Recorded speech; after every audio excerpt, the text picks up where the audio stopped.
Maya Carter ran barefoot through the storm, her breath slicing through the night. Behind her, headlights stalked the road like a predator that refused to blink. She stumbled toward a row of roaring bikes, her voice breaking. "Please help me." Engines came alive, a dozen shadows turning into thunder and steel. The Stalker stepped into the light, ready to sneer, then froze mid-breath. The biggest biker, Blade, walked forward, and even the rain seemed to stop. What happened next shocked everyone and set off a chain of events no one saw coming. Stay with me, this is a story you need to hear. Before we start the story, comment below and let us know where in the world you're watching from today. And if you find this story impactful, don't forget to subscribe for more. Rain came hard enough to wash the color out of the streetlights. Maya Carter's shoes were gone somewhere between the bus stop and the highway, torn off by panic or snagged on a fence, she didn't know which, and the wet pavement bit at the soles of her feet with every hurried step. Her breath came in ragged pulls. Her backpack hung open, textbooks and a battered journal slapping against her thigh like a metronome counting down. Behind her, a car kept time. The same headlights, the same angle of pursuit, the same slow, patient hum that says a hunter doesn't need speed to be dangerous. Every time she dared a glance in the rearview puddle, she saw the smear of chrome and the shape at the wheel, a face she had memorized in the small, sick way you memorize threats. Ethan Ross had followed her before. He had followed all the way to this city. Tonight, he was closer. Up ahead, neon bled from the side of a low building, blue and red flickering through the rain like a living bruise. The bar's parking lot was a shallow pool of light where motorcycles leaned like sleeping beasts, chrome reflecting as if the bikes could throw the wet back at the world. A line of men clustered under the awning, cigarette smoke rising in pale ribbons and disappearing into the storm. The rumble of engines built low in Maya's chest before she even recognized it, a sound that felt older than fear itself. She ran toward the bikes without thinking. The bikers saw her before she shouted. For a second, the world narrowed to a single focus, a woman running through rain and the motion of dozens of heads turning in the same direction. Conversation cut off. The light at the bar's door carved the scene in high contrast. Maya, soaked and wild-eyed, the car in the distance, the bikers like statues ready to move. One of the men pushed off from the curb and moved forward, slow and deliberate. He was tall, the collar of his vest turned up against the rain, a black patch on his chest that caught the light, 3 letters, and a motto she couldn't make out in the blur. He didn't shout. He didn't rush to grab her or pull her behind him. He simply stepped between Maya and the road, a human hinge closing the gap. The car skidded, tires screaming a short, ugly note as the driver slammed on the brakes. A plume of water sprayed across the asphalt. The door opened before the engine could die. A man came out, face red, mouth moving as if the rain were too thin a curtain for his anger. He called her name like he owned it, up close. His voice had the practiced authority of someone who thought loud words could bend the world to his will. "Get back in the car, Maya," he demanded. "You're making a scene." Her voice found her then, small but steady. "Leave me alone, Ethan." That name landed with a sound like a fault line shifting. The man at the center, Jack Doyle, the one who had stepped forward, looked at the name like a question, then like a map. The air changed around him. People who grew up on fights or funerals carry a different silence. Jack's silence was the kind that came with knowing when an old wound might open again. He didn't move his hands, but his eyes narrowed in a way that said he understood the weight of what was being asked of him. Ethan laughed, the sound wet with bile. "You think you can show up here and hide behind a bunch of bikers? I can make this disappear. I'm not some frightened woman's friend." "You don't get to decide that," Jack said quietly, and the voice had the slow assurance of something that had learned to hold steady in storms. Murmurs rose behind him, the collective intake of breath from a pack about to show its teeth. The other bikers spread like a ripple. No chaos, just a structured shift. each man taking a place to form a visible, moving barrier. Chrome flashed. Chains scraped lightly against metal. There was nothing theatrical in their motion. It was purely functional. They were forming a wedge between a frightened girl and the person who'd been making her life small and dangerous. Maya's knees trembled. She planted her bare feet on the slick asphalt, feeling the sting and the reality of it, pain anchoring her to the present. Her hands clutched at the strap of her backpack until her knuckles hurt. Somewhere inside her, something had already unlatched. She had run miles of thought, rehearsing what she might say, who might believe her, how to erase any trace of where she'd slept last week. None of that mattered now, because men who looked like trouble were standing with their engines silent like a promise. Ethan stepped closer, trying to reclaim the space, to shove away the interruption. Jack didn't flinch. He gave Maya a look that asked one thing only. "Are you telling the truth?" She managed a small nod. Then the world tightened.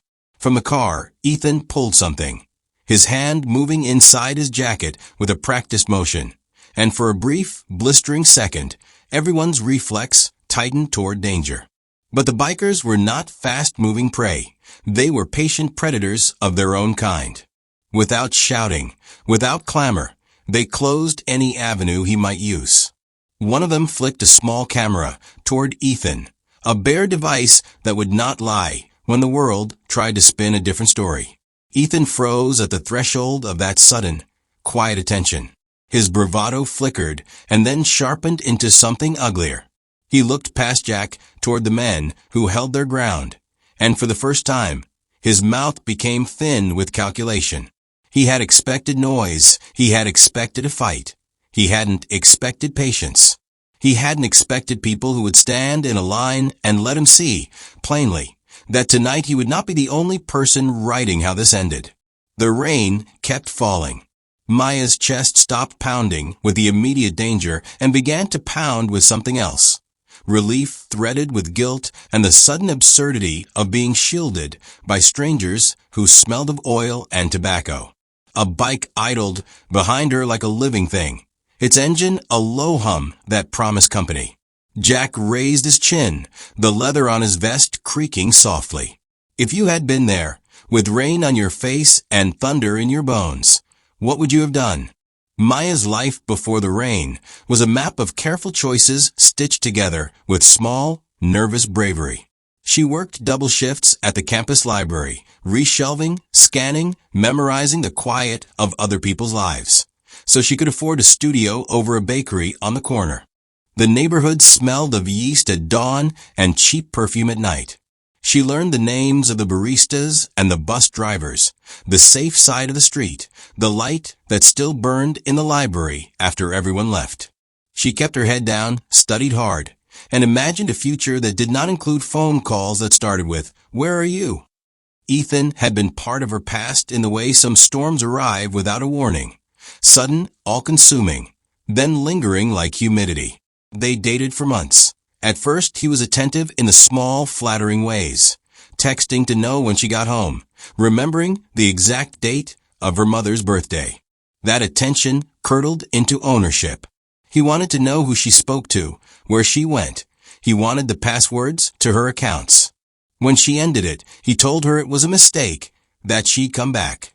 When she didn't, he began to find ways to leave marks outside her classes, at the coffee shop, in messages that accused and gaslit. Maya changed her numbers, closed accounts, and moved to the city under a different name for a while, thinking distance would be a clean eraser. It wasn't. Here, in the city, the trail of him threaded through things she thought private. A mutual friend, a careless comment in a crowd, a photo tagged without thinking, small holes that let him back in. Each reappearance felt like a violation that could not be explained away with logic. The quiet she had built cracked, and she learned the strange math of fear. How many steps to run, how many and which doors to lock, how little you can tell someone before they start to doubt you.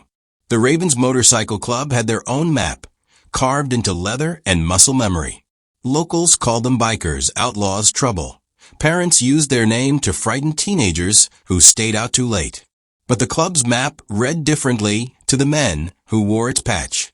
It marked roads taken at midnight, the graves of old friends, and the rules they did not speak aloud.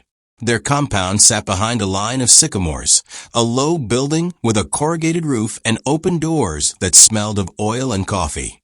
Chains hung in a tidy row. Helmets sat like sentries, and every vest bore more history than most people carried in 10 lifetimes. Scars embroidered in thread and tattoo ink. Jack Doyle's map included a road that never let him find direction again. He had been a soldier once, the kind who learned the names of places other people only see on maps. He had also been a brother. His sister's laugh still echoed in the corners of the clubhouse. She had been small and fierce and convinced the world could be reasoned with.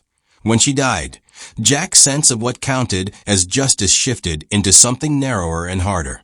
Where others might have softened, he sharpened. That black leather patch on his chest, stitched with a short phrase he never explained aloud, was less a threat than a promise he had made to himself years ago. The men under him knew what it meant. Protect those who could not. Punish those who harm. Hold the line. Inside the Ravens, routines made a kind of ritual. Men checked tire pressure as if tending horses, polished chrome until it read like mirrors, and traded small cruelty stories that ended in laughter. They bickered about territory and fuel, about who could ride with whom on a long night. But when a hand was raised to someone weak, the joke stopped. Old quarrels smoothed into a single, focused attention. They did not see themselves as saviors. They saw themselves as a last stop. The club was a patchwork of men with names. Tommy, who kept the bikes running, Lucas, who watched the cameras, Pete, who could make a flat disappear with a smile. But what held them together was a rhythm of loyalty that breathed through every shared cigarette and every quiet nod. Maya didn't know much about these rhythms when she first stumbled toward the bar under the rain. To her, the men were a single moving shadow, the sort the city warns you about. She had grown up on TV versions of bikers, loud, dangerous, quick with both fists and words. But the truth inside the compound was textured and smaller than the caricature. There were men who had cried at funerals with the same hands that tightened a wrench. There were jokes that dissolved into silence when someone raised an old wound. Jack's leadership was not theatrical. It was the steady, quiet center of a group that had learned how to be one another's anchor. And yet the club's own fragility was plain. Some members bristled at involving themselves in what they called personal business. Others felt, with a bluntness that left no room for half measures, that letting a predator walk free was complicity. That argument had been fought and refought in low voices over late-night coffee. They did not always agree. That tension between preserving the club and protecting a human being would be the knife that cut the first big choice. As Maya washed the rain from her hair and tucked a strand behind an ear she had tried to steady, she felt the weight of those conflicting loyalties settle into the air around her. She had fled to be safe. Now, in a place where protection came in leather and engine hum, she had to decide whether to trust strangers whose faces the town used to scare children with. When someone looks like trouble, when someone looks like a shield, how do you choose? Tell me, when have you found that a person's story changed everything you thought you knew about them? The rain had thinned to a cold drizzle by the time Ethan decided he'd been ignored long enough. He slammed his car door so hard that the sound cracked through the parking lot like a gunshot. The bikers didn't flinch. They watched. The fluorescent lights buzzed above them, picking out the lines of leather vests, the metal glint of belt buckles, the silver gleam of rings on fingers. Every movement looked slow and considered. Maya stood behind Jack, trembling but unwilling to hide completely. Her breath came in shallow bursts, and each one left a small fog in the air. Ethan's eyes snapped to her like magnets. His lips curved into that same practiced smile that had once fooled people into thinking he was charming. "Sweetheart," he said, his voice too calm. "You're scaring yourself for nothing. Let's just talk." Jack's gaze didn't shift. "You heard her. She said, leave her alone." Ethan gave a short laugh. "Who are you?" "The hero of the highway." He flashed a small badge from inside his jacket. Off-duty cop. That means I can arrest you, tough guy. All of you. Don't make this harder than it has to be. The other bikers exchanged glances, half amusement, half disdain. One of them, a bald man with tattooed knuckles, muttered, "Since when do cops stalk women in the rain?" Jack tilted his head. "You got a name, officer?" "Ross. Detective Ross. She's my girlfriend, and she's having a breakdown." Ethan's tone hardened. "I'm taking her home." Maya's whisper came soft but sharp enough to cut through the engine hum. "I'm not going anywhere with you." That stopped everything. The quiet grew thick, heavy, almost physical. Jack finally turned his head, just enough to meet her eyes. There was a question there, one that asked for truth. She nodded once. The certainty in that small movement ignited something behind Jack's expression that even the rain couldn't cool. He faced Ethan again. "She's staying here tonight. You can go. Is that right?" Ethan's smile thinned to a blade. "You want to play the protector, the biker boy? Fine. But when I make the call, every one of you goes down for obstruction. You think those cameras don't work?" He jerked his chin toward the bar's corner, where a security light blinked lazily. "They'll see you threatening an officer." Jack didn't even look. "They'll see a man chasing a woman who asked for help." Ethan took a step closer, invading space the way he always did, smiling like he was still the one in control. "She likes to perform," he said, loud enough for everyone to hear. "She's got a flair for drama. You'll find out soon enough." The words twisted in Maya's gut. She'd heard that tone before, in messages, in arguments, in whispers meant to turn truth into madness. Something inside her snapped the way glass does when the temperature shifts too fast. "Stop lying," she said, her voice cracking open. "You broke into my apartment. You followed me. You took pictures of me when I was asleep." A murmur rolled through the bikers, a low, dangerous sound. Ethan sneered. "You can't prove." "She doesn't have to," Jack interrupted, stepping forward until the space between them was little more than breath. "You just did." Ethan's confidence faltered only for a heartbeat, but it was enough. The shift was visible, a twitch in the jaw, a tightening in his grip on the badge. That moment gave away more than words ever could. Jack saw it, and so did everyone else. Behind him, engines coughed to life one by one, a mechanical heartbeat syncing with the slow throb of rain on metal. It wasn't a threat, not yet. It was the sound of attention. Ethan turned in a half circle, trying to laugh it off. "You're making a big mistake," he said, but the words didn't land the way they used to. He looked smaller now, standing in that wide-open lot surrounded by men who didn't buy his act. Jack's tone stayed even. "You said you're a cop. Fine. Call it in. Tell them where you are. Tell them why you're chasing a woman who doesn't want to go with you." For the first time, Ethan didn't have a reply ready. His phone stayed in his pocket. His eyes darted from face to face, searching for someone to agree with him, but found only quiet, weathered stares. Maya's pulse slowed. She realized she was breathing through her nose again, steady, not gasping. Her fear didn't vanish. It simply shifted, settling into a cold awareness that this was the beginning of something bigger than a single night. She had spoken the truth in front of witnesses. There was no taking it back now. Ethan gave one last warning glance toward her. "You'll regret this." Jack stepped closer, just enough for his voice to carry without volume. "Not tonight, she won't." He didn't raise his voice, but his men understood. Two bikers moved to flank Maya, not to trap her, but to form a quiet wall between her and the road. Another checked the edge of the lot, scanning for headlights. Ethan realized then that he wasn't in control anymore. The look in his eyes changed, from rage to calculation, then to something colder. He backed toward his car, the tires crunching against wet gravel. "You think this is over?" he spat. "You don't know who I am." Jack's answer came without emotion. "We know what you are." The rain started again, soft and relentless. Ethan drove off, but not far, just enough to hide, to plan. The bikers watched until the sound of his engine faded into the night. Maya's knees buckled. Jack caught her before she hit the ground. She tried to speak, but couldn't. He just nodded once, steady and wordless, the way someone does when they've already made a decision. That was the moment the lines were drawn.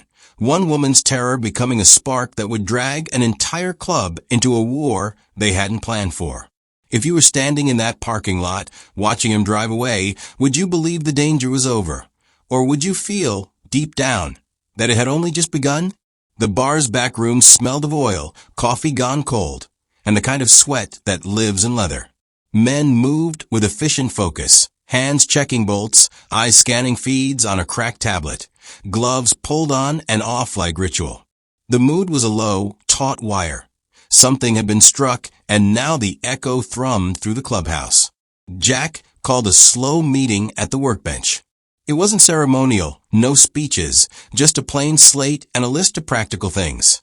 Eyes on Ethan, records of his movements, routes Maya could take, safe houses. Tommy, who kept the Ravens' bikes improbably ready, worked in silence, rifling through a box of headlamps and spare cables. Lucas crouched by the tablet, replaying shaky footage from the bar camera and from a local kid who'd filmed the scene on a phone. The clip would matter if the story curdled into rumor. The club trusted evidence the way other people trusted lawyers. Arguments split the room like lightning. Pete, younger and hungrier for action, slammed a fist on the bench. This isn't just words. He followed her. He's got a past. We don't wait for permission to keep folks alive. His voice carried the simplicity of duty trimmed to a blade. Others pushed back. We don't need to be the ones starting a fight with cops, muttered a man with a thin scar along his jaw. You throw a punch at a badge's shadow, and you invite the whole city down on our heads. He spoke from memory, nights when law and order had not favored the Ravens' kind. The club had survived on careful choices as much as bravado. Jack watched the exchange without interrupting. Leadership for him had always been about timing, when to ride hard and when to ride slow. He felt the pressure like a burn.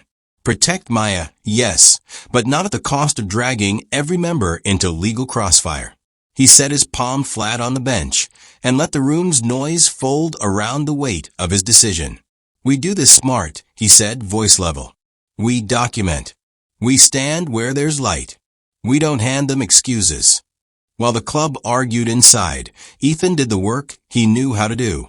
He had called a contact, a man who owed him favors in a precinct 2 towns over, and a story began to leak. A weeping woman, a distressed officer, a disturbance started by drifters.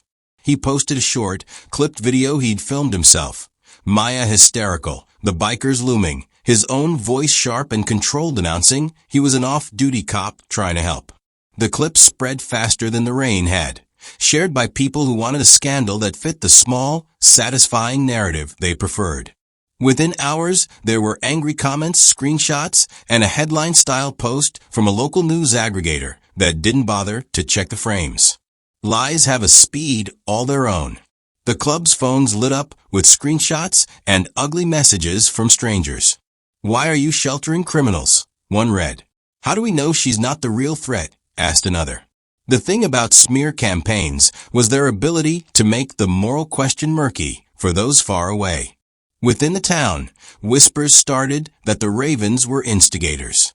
A patrol car idled too long near the bar that night, lights dimmed but present, a quiet reminder that the law could be selective in its attendance. Inside the clubhouse, the debate hardened into logistics. Lucas arranged for on-call people to meet Maya at stagger times. 2 members would shadow her to class routes and bus stops. Another would secure an apartment with a back exit.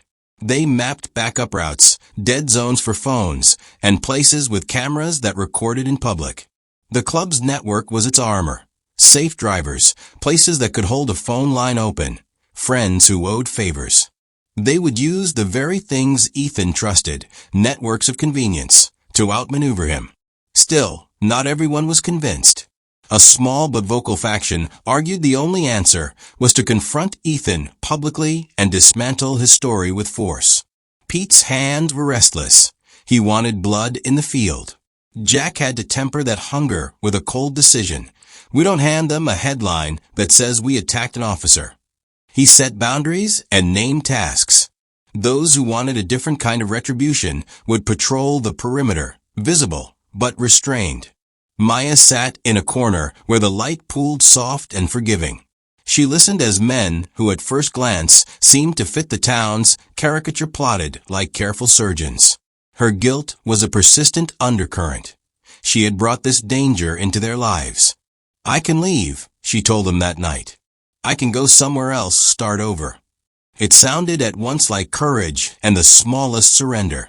Her face was pale, the rain still in her hair. Jack folded his hands. You can leave, he said slowly. But you're not running from choices that don't belong to you. You're not hiding from us. The words were not a challenge. They were a promise. Around him, men nodded, some with doubt, some with hard certainty. The club's identity bent around the decision. Proximity to conflict, yes, but not recklessness. As the hours crawled, a car came by the bar and slowed. Glassy-eyed observers watched from porches, phones out, forming a perimeter of potential witnesses. A rumor passed that uniformed officers might make a pretextual visit, a tactic Ethan's backers could use to pressure statements or seize evidence. The threat of a raid was less a single event than a pressure that could squeeze the life out of careful plans. Plans became practice. They rehearsed a story they would tell if questioned, an act of mercy that prevented harm. They put together a folder with timestamps, video stills, and witness names. It was both admission and defense. Somewhere between the noise of engines and the methodical checks of equipment, the Ravens found their line. Protect without provoking. Expose without inciting. Outside, rain returned steady, moving in sheets that made the world flat and more honest. The club's engines were quiet, but the tension hummed. The next steps would need both grit and paperwork, both fists and footage. They were trapped in a new kind of battleground, one where public opinion could be as lethal as a thrown punch. If you'd been there, listening to men who lived by rules draft plans like a legal brief, would you have trusted their balance of caution and force, or thought they were simply buying time for a violent answer? They moved her to the far side of a lot where the bikes made a broken circle, engines cooling to a soft, reliable purr. The rain had thinned to a mist that smelled like hot metal and wet leather. It blurred the neon into watercolor halos. Maya sat on the back of a park bike, knees pulled in, and for a long minute the world narrowed to the rhythm of one small breath after another. No one pushed her to talk. No one crowded the space. The club understood how certain truths only arrive in the clean light after a fight. Jack stayed a step away, hands empty, the collar of his vest wet with rain and salt. The leather under his palm had the remembered warmth of too many long rides. He sat a little distance down and folded himself into a careful quiet, as if he were learning how to be still the way a soldier learns to stand watch. When he finally spoke, it was without theater. He simply asked, "Tell me from the start." The story came out in small pieces, not a clean confession, but a scattering of moments that fit together like cracked tiles. Maya described the first sweetness, a laugh that felt like a promise, the neat way Ethan knew the things that mattered to her. Then the small clamps came. Calls checked 3 times at night, friends asked about in casual, pointed ways, passwords requested for security. She told them about the night she decided it was enough, the bag thrown in the dark, the taxi that smelled of cigarette smoke, the quiet hope that distance might be the same as freedom. She stopped in the middle of the memory, fingers tracing a worn seam in her backpack, and the simplest thing showed her fear. How she'd once tried to sleep with the light on so she would wake if someone came in. The image was so raw it made the air between them thin. Jack listened like someone cataloging weather, noting where storms had been, what left behind a tide mark. When Maya's voice broke on the word kitchen, it landed with a physical thud. She swallowed, and for a moment, the only sound was the distant drip from the gutter. Jack's own reveal came later, not as a monologue, but as a memory he had kept folded away. He told her about his sister, about her laugh that refused to be small, about the nights she called him and told him she was afraid. He said the words casually at first, the kind of casualness that hides a wound. I couldn't get to her. The sentence had no explanation built into it.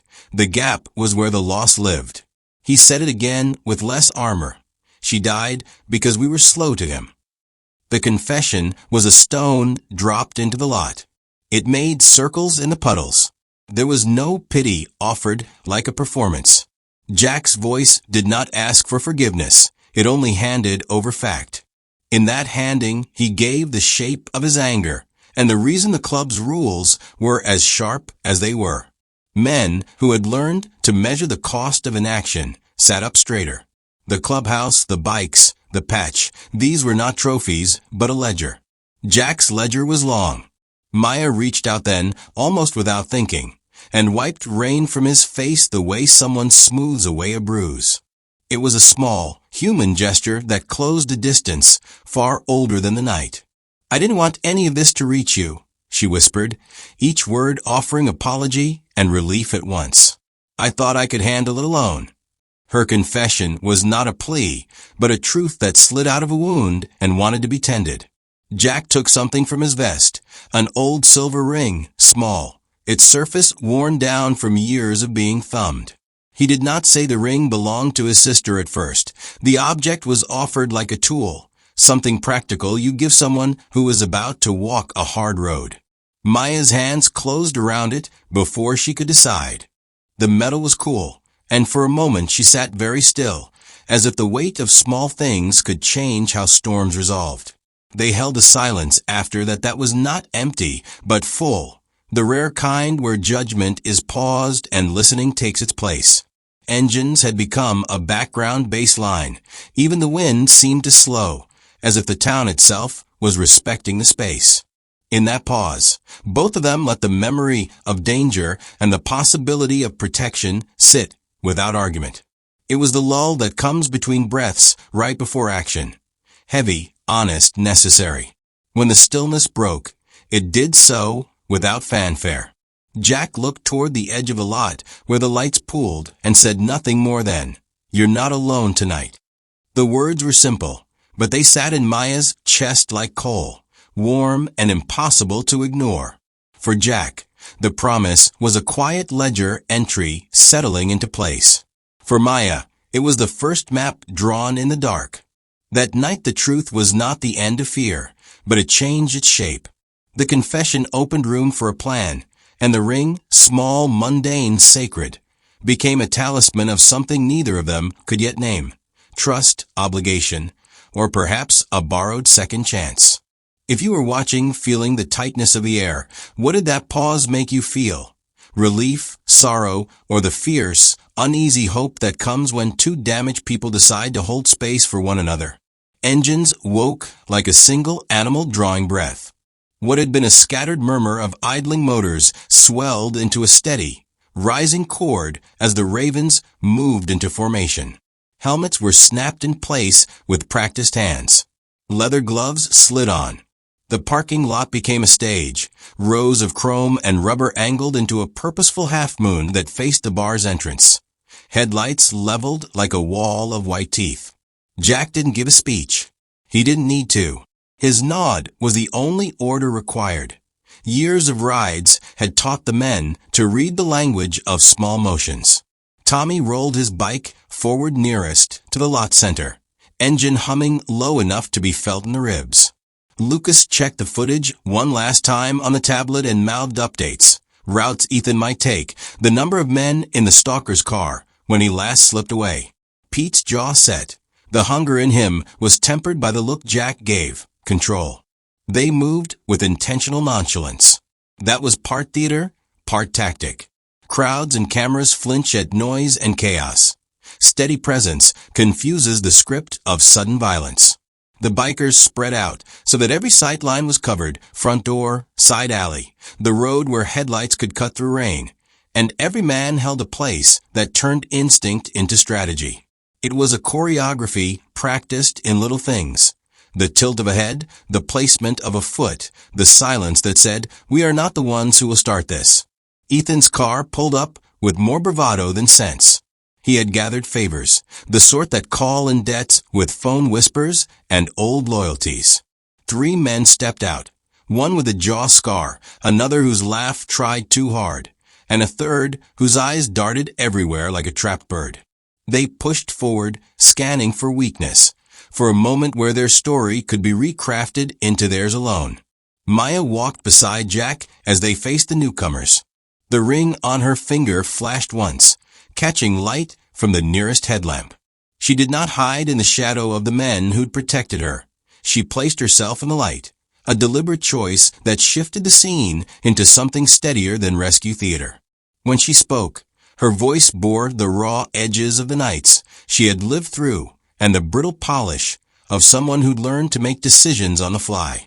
"You don't get to follow me and call a concern," she said, and the words landed like a verdict. "You brought men here to intimidate me. You lied on camera. That is harassment." Ethan's corner-laughed reply dissolved into a sneer. "You think you've got a jury, sweetheart? You've got bikers and liars. Call the cops. I will make sure you regret this." He reached into his jacket, not for a badge this time, but for something heavier, an old reflex he thought would still buy him fear. Pete moved like a shadow, fast and economical. His hand brushed Ethan's arm, a touch that diverted the motion. The gun came away with a soft clatter, not the thunder of a shooting, but the small, defining sound of disarmament. Not brutal, swift, clean, a hand that had done the necessary thing before. A handful of the bikers pulled the weapon from the pavement and held it up like evidence, not spectacle. Lucas's tablet was already recording. Heads in nearby windows and phones in porches pivoted toward the lot, capturing every second.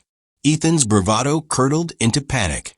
One of his men lunged, and the world snapped into a tangle of bodies, fists, leather, and rain. But it was not a brawl meant to maim. It was a sequence of practiced moves meant to incapacitate. The Ravens had scars and skills, but they also had rules. Control the threat, limit the damage, expose the lie. They fought like men who knew where fury stops and consequence begins. A neighbor on the second floor stoop streamed live with a cracked screen.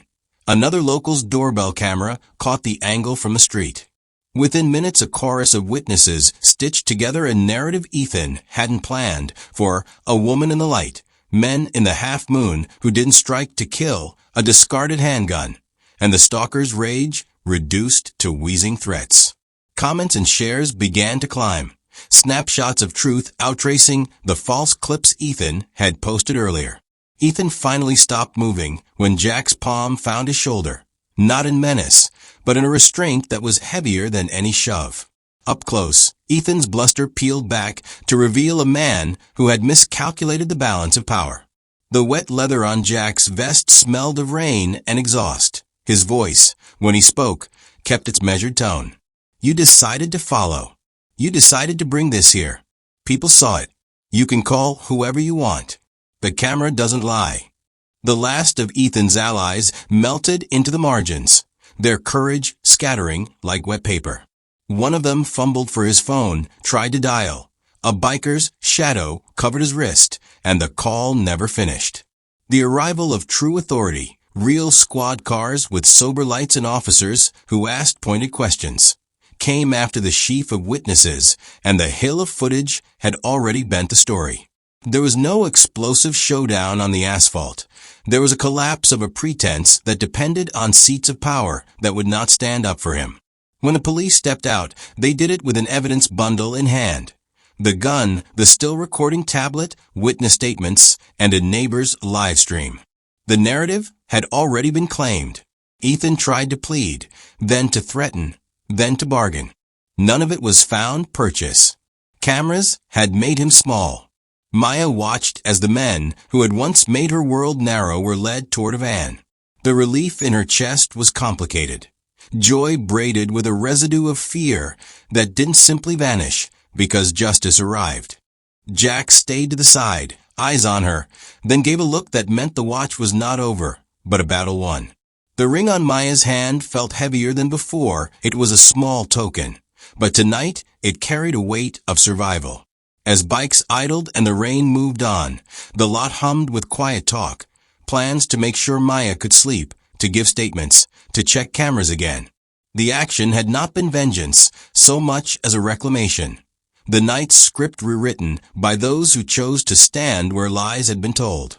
If you had been there, watching a woman step into the light while dozens of engines circled behind her, would you have felt the same fierce satisfaction, or wondered whether such power, even when used for protection, carries a cost of its own? The morning after felt like the world had exhaled. The storm that had hammered the town all night had left the streets rinse clean, and for the first time in weeks, the air didn't carry the taste of tension. The Ravens' lot was quiet except for the slow clicks of cooling metal and the faint creak of a flag drying in the breeze. The chaos had ended not with an explosion, but with something softer, a kind of stillness that belonged to people who had seen too much but managed to hold the line. Maya stood by the fence at the edge of the property, a paper cup of coffee between her hands, eyes tracing the horizon where the asphalt met the pale light. Her hair was damp, loose for once. She looked different, not like someone who had escaped, but like someone beginning again. The ring Jack had given her glinted faintly when she moved, tiny sparks of silver that caught in the sun. It wasn't just a trinket now. It was a marker of a night when fear was cornered and truth stood taller. Jack walked up beside her, slower than usual, a cigarette between his fingers that he never lit. His body ached from a scuffle and the long hours afterward, paperwork, statements, making sure every man had the same version of truth for the cops who came knocking at dawn. But his mind was quiet in a way it hadn't been for years. "Do you get any sleep?" he asked. Maya smiled faintly. "Enough to dream, I guess." Her voice was soft, careful. "When they took him away, I thought I'd feel something like victory. But it's strange. It just feels heavy." Jack nodded. "It usually does." He rested his hands on the fence, watching the sunlight creep across the blacktop. "Justice isn't light, Maya. It's just the only thing worth carrying." She turned her face toward him. "You sound like you've carried it before." He gave a small, tired smile. "Too many times. And not always the right way." For a long moment they didn't speak. The quiet between them was not awkward. It was full, filled with everything that had been said and everything that didn't need to be. From inside the bar, laughter rippled. A few of the men were joking with Tommy, who was already elbow deep in an engine he didn't need to fix. It was the kind of laughter that rebuilds something invisible. Maya finally said, "I called my mom this morning. First time in a while." Jack looked at her, surprised but pleased. "She cried," Maya added with a half-laugh. "Said she thought she'd never hear from me again. I told her I'm staying for a while. At least until the hearing." "That's good," Jack said. "You should have people waiting for you at the end of this." Maya tilted her head, eyes narrowing slightly. "And you? Who waits for you, Jack?" He didn't answer right away. The question landed heavier than she probably intended. His gaze went distant for a moment, somewhere in the space where memory lives. "My sister used to," he said finally. "And the club, they do it in their own way. I guess that's enough." Maya studied him. "She'd be proud of you for what you did last night."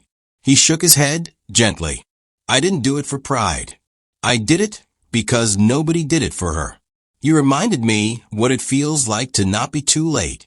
That confession lingered between them, quiet but warm. It was not meant to comfort. It was truth, offered and accepted. Inside, Lucas came out carrying his phone. "Jack, it's on the news," he said, voice slightly incredulous. The good kind for once. They watched together. The headline was simple. Stalker arrested after local biker club intervenes to protect woman. The footage was real this time. Clean, steady. Framed by witnesses who had streamed the event as it unfolded. No twisting of facts, no sensationalized edits. Just evidence. The truth had finally outrun the lie. Maya's eyes glistened. "They believed me," she whispered. "Finally." Jack's voice was low. "They didn't have a choice. You stood in the light." She nodded, clutching the cup tighter, her shoulders trembling once. Half sob, half release. Jack didn't reach out. He didn't need to. The space between them held the understanding that sometimes redemption isn't about forgiveness. It's about survival, about reclaiming what was taken and naming it yours again. By noon, the club's yard filled with the sound of tuning engines and half-hearted jokes. Life resumed, not as before, but changed in quiet ways. Pete, who'd been ready to fight to the last drop, brought her a small patch stitched with the Raven's insignia, a single black feather ringed with flame. "Doesn't mean you ride," he told her, grinning. "Means you're family." She took it, tears welling again, and nodded. "Then I'll wear it right." As the day stretched, Maya helped clean the bar, sweeping up dried mud and rainwater, the smell of spilled beer still lingering. There was peace in the simple work, scrubbing away traces of the storm that had nearly swallowed her whole. Jack watched from the doorway for a long time, a kind of quiet pride flickering in his expression. He didn't need to lead now, he just needed to bear witness. When she was done, Maya stepped outside again. The sky was a pale, forgiving blue. She turned the ring once more on her finger and looked toward the open road beyond the lot. "Maybe someday I'll ride," she said softly. Jack chuckled. "You already did, Maya. You just didn't know it." In the calm that followed, redemption didn't roar, it breathed. It lived in laughter from the workshop, in the shared coffee, in the way silence had turned from suffocating to sacred. The night had changed all of them, but it had given them something better than peace, purpose. If you had stood there, in that quiet morning light where engines gleamed and fear finally loosened its grip, would you have felt redemption as peace, or as the courage to start the road again? Dawn pressed a thin gold edge across the lot, and the world for a while settled into the honest business of light. The bikes leaned like quiet promises, their chrome holding the morning. Maya stood a little apart, fingers worrying the silver ring until the metal warmed to her skin. The object that had been a talisman in the rain now felt like an answer, a small, hard thing that fit into the space where fear used to be. She thought of the night again, not as a single event, but as a string of small decisions. Running barefoot down the highway, stepping into the glow of the parking lot, saying the truth aloud in front of witnesses. Each step had been a risk. Each step had been a turning. Those choices had pulled people into a story none of them could have predicted.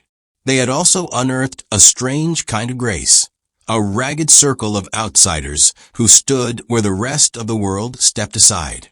Jack walked beside her without needing a reason to speak. He had the same look he always kept, the slow patience of someone who had measured danger and loss and decided, again and again, to answer in a form of steady defiance. His vest still bore the black patch, words stitched into leather that read, blunt and final, like a private rule. It had been an anchor the night before, a promise that pushed a decision into motion. Now the patch sat in the sun like a quiet signpost. Some codes are ugly, some are necessary, and sometimes they point the right way. They watched the road together, where the horizon held more possibility than it did threat. Behind them the town slowly returned to ordinary rhythms, shopkeepers sweeping steps, school buses rolling by, the small, stubborn business of living. The world did not change because of one night. It rearranged itself a little so that people could be less alone. Maya surprised herself by laughing. It was a small sound, a loosened thing that made Jack look at her with an expression that was almost like relief. "I never thought I'd be wearing a biker patch," she said, turning the little feathered emblem in her hands. Pete had sewn it with a clumsy pride of someone who gives away family, or trusting men who smell like oil and coffee. Jack's reply came out soft. "Some people wear their salvation in plain sight." He paused, then added, "Some people don't come with a cape. They come with a rule book and an engine." That was the echo the night left, cynical enough to be honest, hopeful enough to be true. The moral wasn't wrapped in heroics. It was wrapped in choices. The choice to stand, the choice to listen, the choice to make a life harder for bullies and easier for the frightened. Maya looked down at the ring one last time, and then at Jack. "You said once, someone had to," she murmured, remembering his words from the dark of the lot. "Do you think someone always should?" Jack considered the question and let the breeze answer for him. "Not always," he said. "But when we can, we ought to. We keep the line so others can walk through without getting cut. There is weight in protection. There is a cost, too. The weight of being judged by people who prefer tidy laws to awkward loyalties. The cost of visible power that makes towns nervous. Being the shield sometimes means the shield will be misread as a sword." But the night had shown a sharper truth. Not all masks are made to hide cruelty. Some masks are worn by people who learn to act when no one else would. As afternoon folded into a slow, clean blue, Maya walked the lot once more. She placed the raven patch inside her jacket near her heart, an unspoken pact between her and these men. The ring fit against the patch like metal to leather, small objects that together felt larger than either alone. They were reminders that stories don't end cleanly. They keep moving the way roads do, curving and sometimes looping back to places we thought we'd left. She thought of the patch on Jack's vest, those short words that had first sounded like a threat. Now they sounded like an old promise kept. "No mercy for cowards," she read silently, not as an instruction to return violence, but as a boundary, a line drawn in the sand for those who choose to use force as their shield. The patch had become a kind of mirror, reflecting an idea that protection isn't the same as rage.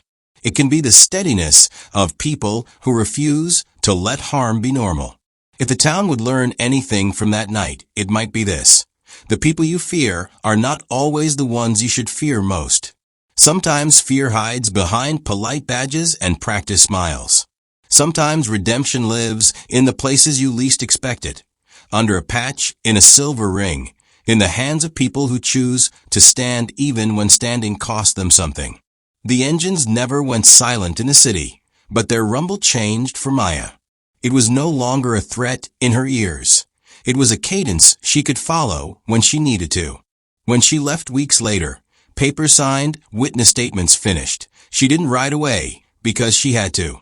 She left because she could, with people who would meet her at the end of a long road if she ever needed them.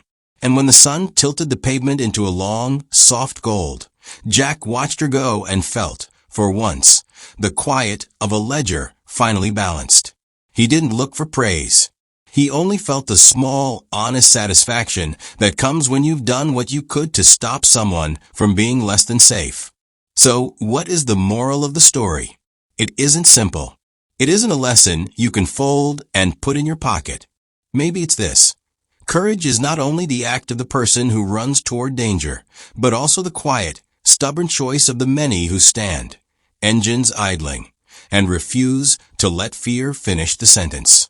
What do you take from it? Protection, judgment, or the strange comfort that sometimes the ones we fear are the very ones willing to save us? Share your thoughts in the comments below. If you enjoyed this story, don't forget to like it, share it with your friends, and subscribe to the channel for more meaningful stories. Thank you for watching, and see you in the next video.